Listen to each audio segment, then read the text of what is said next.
જૂનાગઢનું મેંદરડા ગામ, એની બાજુમાં નાગણી ગામ, અને નાગણી ગામની અંદર એક ગોધમા ડુંગર, અને એની અંદર એક બારવટીયો એટલે ગીગા મૈયા નામના બારવટીયાએ પડાવ નાખ્યો. અને મારી પાસે સૌરાષ્ટ્રની રસધારની ઘણી વાતો હશે, કારણ કે ઝવેરચંદ મેઘાણીને કદાચ મેં પીધા છે આવું કહી શકાય. એક ગીગો મૈયો આખા ગામની ઉપર પડાવ પાડીને બેઠો, અને લગભગ 20-25 દિવસ થયા હશે આ પટેલની દીકરીને, અને એ લગ્ન થયા અને જોયું કે પોતાનો પતિ છે ને એ વાડીએ રહી ગયો છે, અને પોતાના ઘરના બીજા સદસ્યો છે એ ઘરે છે, અને બરાબર એ ગોધમા ડુંગર ઉપર પડાવ પાડ્યો હતો. એટલે આમથી આમ ન જઈ શકાય ને આમથી આમ ન જઈ શકાય.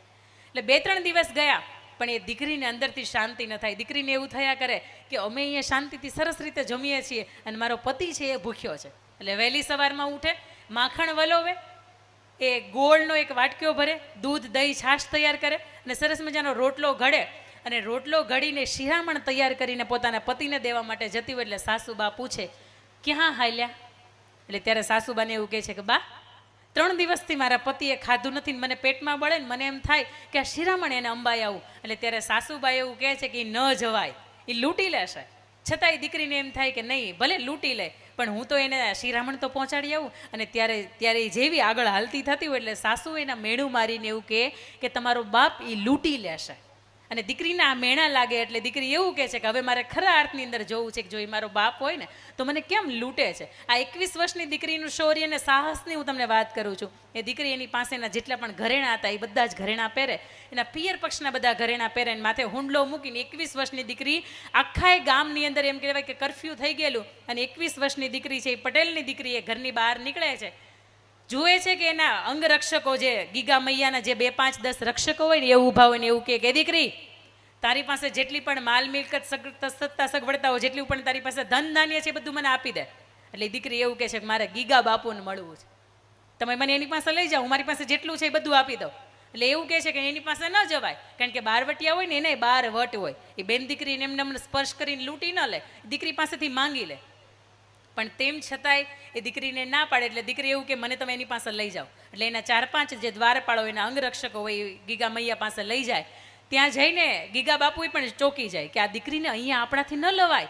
એટલે દીકરી એવું કહે છે કે મારી જીદ હતી ને એટલા માટે હું અહીંયા આપની વચ્ચે ઉપસ્થિત થઈ છું. તો કે દીકરી તને ખબર નથી, અમે બારવટિયા કહેવાય, અમે તને લૂંટી લઈએ, અમે તારી પાસેથી રહેવા ન દઈએ, બસ તારા એક વસ્ત્રો પહેરેલા છે ને એટલું જ રહેવા દઈએ, અમે કાંઈ તારી પાસે રહેવા ન દઈએ. અને ત્યારે દીકરી એવું કહે છે કે મને બધી ખબર છે, પણ હું મારા પતિ 3 દિવસથી ભૂખ્યા છે અને એના માટે શિરામણ લઈને જાઉં છું. અને તે દિવસે મારા સાસુએ એક મને મેણું માર્યું હતું ને એવું કીધું હતું કે તારો બાપ એ લૂંટી લેશે. અને આજે મારે જોવું છે કે જો ખરા અર્થની તમે મારો બાપ હોય ને તો કેમ તમે દીકરીને લૂંટાય, એ મારે તમને જોવું છે. અને એ ત્યારે ગીગો મૈયો ખૂંખાર બારવટીયો આંખમાંથી આંસુ નીકળી જાય છે, દીકરીના ઓવરણા લે છે, અને પોતાની પાસે પોતાની ઝોળીની અંદર 2, 5, 10 જે દોકડા પડ્યા હોય ને એ પણ દીકરીને આપી દે છે. અને દીકરીને એવું કહે છે કે બેટા, આ તારા શૌર્યને, તારા સાહસને, તારા સંસ્કારને હું વંદન કરું છું. તું જા મોજથી તારા પતિને શિરામણ છે તું જમાડ, પણ આ તારા એક સાહસને કારણે આજથી તને વચન આપું છું કે આ બાપ આ ગામની અંદર આજ પછીથી કોઈ દિવસ પડાવ નહીં પાડે. ને કોઈ પણ બીજો બારવટી હોય તો જો આ ગામને હેરાન કરે ને તો યાદ કરજે આ બાપ બેઠો છે. આ 21 વર્ષની દીકરીની તાકાત છે સાહેબ, કે જે દિવસે સમાજની વચ્ચે આખોય સમાજ જ્યારે પાછો પડતો હોય ને ત્યારે દીકરી એવું કે હું શક્તિ છું ને, હું પુરવાર સાબિત કરું. પણ ઘરની અંદર કેવું પડે કે હા થોડાક સંભાળજો, થોડાક ધીમે. આ શક્તિ નથી, શક્તિ આને કહેવાય. બાકી શક્તિ તો તમે વીજના થાંભલા હોય ને એને અડો ને તો એમાંય તમને ઝટકો લાગે. એ વીજળી છે ને એ શક્તિ છે, પણ શક્તિને શક્તિની બોટલ ન ચડાવવી પડે અને ક્યાંક એની રીતે નબળી ન થઈ જાય. મારી એની આપની વચ્ચે વાતો મૂકવી છે. અને બીજી મારે તમને વાત કેવી છે, ઘણી વખત એવું કહેતા હોય કે દીકરીઓ છે ને એટલે આપણે મનથી હવે સમજી લઈએ, વિચારી લઈએ કે કાંઈ વાંધો નહીં, 2 દીકરીઓ એ ઘણું. દીકરો ઘણા બધા પ્રયત્ન કરો છતાંય તે ભગવાનને ન દેવો હોય તો એ તમને ન દે, બરાબર. પણ છતાંય ઘણા પરિવારને મેં ખાસ કરીને સાસુબાને એમ થતું હોય કે અમારા નાનકો છે ને એની ઘરે 2 દીકરીઓ છે, કે દીકરો નથી, પણ બા જેથી કિડની ફેલ થઈ જાય, જેથી સમય સંજોગે બ્લડ ઘટતું હશે અને દીકરાને તમે વિદેશ પરણાઈને મોકલી દીધો હશે, તેથી દીકરો એમ નહીં કે બા તમારી કિડનીની વ્યવસ્થા હું કરી દઉં છું. સુરેન્દ્રનગરની અંદર એક દીકરીનો કિસ્સો બન્યો હતો, રાજુભાઈ પટેલની દીકરી, કે જ્યારે બાપને બંને કિડની ફેલ થઈ ગઈ સાહેબ. તે દિવસે એ બધા જ ઘર પરિવારની કિડનીની સાથે મેચ કરવામાં આવી. એ દીકરીના મામા અને દીકરી બેની કિડની મળતી હતી અને ત્યારે દીકરી એવું કીધું, બાપ તે જન્મ તો આપ્યો પણ આ ઋણ કેદી હું ચૂકવી શકું તારું? મારી કિડની છે ને ડૉક્ટર સાહેબ એ તમે એને લગાવો. એની કિડની છે એ રાજુભાઈ પટેલને સુરેન્દ્રનગરનો હમણાં જ આ ગઈ 8 માર્ચની આસપાસ બનેલો કિસ્સો. એમના પપ્પાને ટ્રાન્સફર કરવામાં આવી. ખબર નહીં શું કિડનીને દીકરીને ઇન્ફેક્શન થયું, એમાંથી કમળોમાંથી કમળી થઈ અને આ થોડાક જ દિવસની અંદર એ દીકરી છે દેહાંત થયું એનું. પણ એ મરતી સમયે એટલું બોલી હતી કે બાપે મને જન્મ આપ્યો ને તો આ આખું કદાચ ઉજાળી ન શકી. એ ડૉક્ટર થઈ ગયેલી દીકરી, એ ફાર્માસ્યુટિકલની અંદર એ જોબ કરતી દીકરી. પણ એ દીકરી એવું કીધું હતું કે મને ગર્વ છે કે હું સાચી દીકરી થઈને મારા બાપને આંગણે ઊભી રહી. મોટી રાયણ જેવડું સૌરાષ્ટ્રનું એક નાનકડું ગામ અને ગામની અંદર એક પતિ પત્ની રહે. આ પણ પટેલ સમાજનો જ આપણો કિસ્સો છે. 2 દીકરીઓ, આખોય સમાજ એવું કે 2 દીકરી એ કંઈ દીકરાવાળા ન કહેવાય, એને કંઈ સંતાનવાળા તમે ન કહેવાય. એ તો હમણાં કાલ હવારમાં પાન પંખેડું આવશે, એનું પંખીડું ઉડી જાય એટલે તમારું ઘરનું આંગણું છે ને એ ખાલી થઈ જશે. અને ત્યારે એ ભાઈ રણછોડભાઈ એવું કહે કે કંઈ વાંધો નહીં, ભગવાને જે કર્યું એ, પણ 2 દીકરીઓમાં અમે ખુશ છીએ. ધીરે ધીરે કરતાં એ દીકરીઓ મોટી થાય, એકને 10મું આવે એકને 12મું આવે. એ રણછોડભાઈને પાણી વાળતા વાળતા વિચાર આવે કે દીકરીઓ હવે મોટી થઈ રહી છે, માંડ 8, 10, 15 વીઘાનું ખેતર છે અને એમાંથી દીકરીઓને શિક્ષણનો ખર્ચ કેમ ઉઠાવીશ, એનો ભણતરનો ખર્ચ હું કેમ ઉઠાવીશ, એના ભવિષ્યમાં કેટલાય ખર્ચ આવશે હું કેમ ઉઠાવીશ. અને આ ચિંતાની અંદર એ રણછોડભાઈને એટેક આવે છે. એ માણસનું પ્રાણ પંખેડું ઉડી જાય. ઘર એમ કહેવાય કે નોંધારું થઈ જાય, ઘર ખુલ્લું થઈ જાય, કારણ કે મોભારું છે એ ઘરનું ઉડી જાય અને 3 દિવાલ વધે. બંને દીકરીઓ ને એક એની માં. પણ બને છે એવું કે જે તે સમયે રણછોડભાઈએ ગામના કોઈ 2-4 વ્યક્તિઓ પાસેથી 3,60,000 રૂપિયા લીધેલા કે એને પાછા આપવા માટે હજી પોતે બચ્યા નહીં. અને એ 3-4 હજી તો 12મું 13મું એની વિધિ પૂરી થાય અને એ જ સમયે ગામના 2-4 લોકો હોય આવે ને એવું કે આ વર્ષ જૂનની અંદર થયું, આવતો જૂન આવે એ પહેલાં મને તમારે 3,60,000ની રકમ આપવી પડશે અને ન આપો તો પછી 2 દીકરીઓ છે જ ને. આટલું બોલ્યા ને જતા રહ્યા. અને દીકરીઓને અંદરથી તિખાર્યો થયો કે બાપની હવે હાજરી નથી, ભાઈ આપણે ઠેકાણે નથી અને માં હવે કરી ન શકે. એટલે જે કરવાનું છે ને એ આપણે કરવાનું છે. એટલે પોતાનું ગામ હતું ત્યાંથી એક શહેર થોડુંક નજીક થાય. બંને દીકરીઓ છે, એક 10મું ભણે એક 12મું ભણે, સવારથી બપોર સુધી શાળાએ જાય.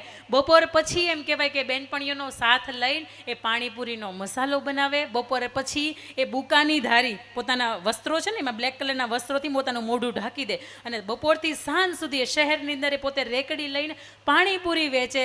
સાંજે ફરીથી એ ગામની બસ આવે એટલે અંદર ગામમાં આવી જાય. આખું ગામ એને એવું કે બાપ નથી, ભાઈ નથી, આખો દિવસ દીકરીઓ રેખડા કરે. પણ એ દીકરીઓ એની માને એમ કે માં તું વિશ્વાસ રાખજો, અમે ભણવા સિવાય કાંઈ કામ નથી કરતા, તું ચિંતા ન કરતી, તારી પાસે કોઈ ફરિયાદ નહીં આવે.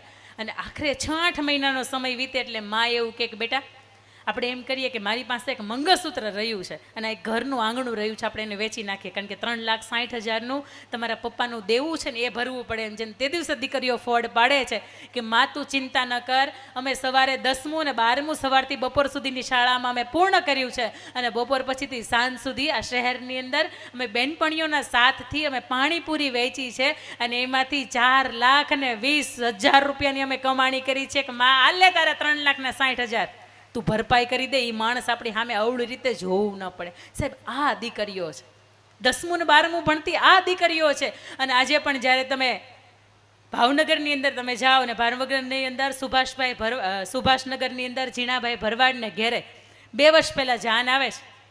એક બાજુ જાન આવતી હોય, આ બાજુ એક બાજુ મામેરાના પ્રસંગ પૂરા થયા હોય અને આ બાજુ દીકરી હેતલબેન કે જેના લગ્ન છે, થોડી વાર પહેલાં દુલ્હનના રૂપની અંદર એ આવવાની છે. દીકરીનું પ્રાણ પંખેડું ઉડી જાય ત્યારે ઝીણાભાઈ ભરવાડ નક્કી કરે કે કાળિયા ઠાકરે જે કરવું હતું એણે કર્યું, પણ હવે હું એક બીજો નિર્ણય લઉં છું કે મારી નાની દીકરી છે ને એને હું આ મંડપની અંદર પરણાવું છું, કારણ કે જાને પાછી જાય ને એને અપશુકન કહેવાય. તે દિવસે જેની બધી બહેનપણીઓ હતી ને એવું કહેતી હતી કે તું કહેતો ખરા કે મને પરિવાર ગમે છે કે નહીં, મને વ્યક્તિ ગમે છે કે નહીં. આજ સુધી તેને જીજા જી કહ્યા છે, હવેથી આજથી તારો ભરથાર થવાનો છે, તું તારો રાજીપો વ્યક્ત તો કર.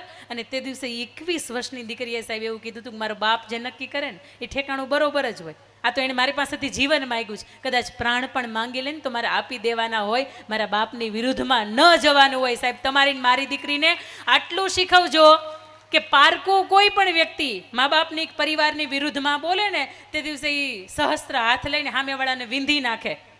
અહીંયા બેઠેલી દીકરીઓને પણ મારે તમને એવું કહેવું છે કે પાણીની બોટલ, એક કાચની પાણીની બોટલ હોય, એની અંદર એકમાં પાણી ભર્યું હોય અને એકની અંદર ઘી ભર્યું હોય, અને તમને કહો કે એમ કે આપણે એક્સચેન્જ કરવી, તમે કરો?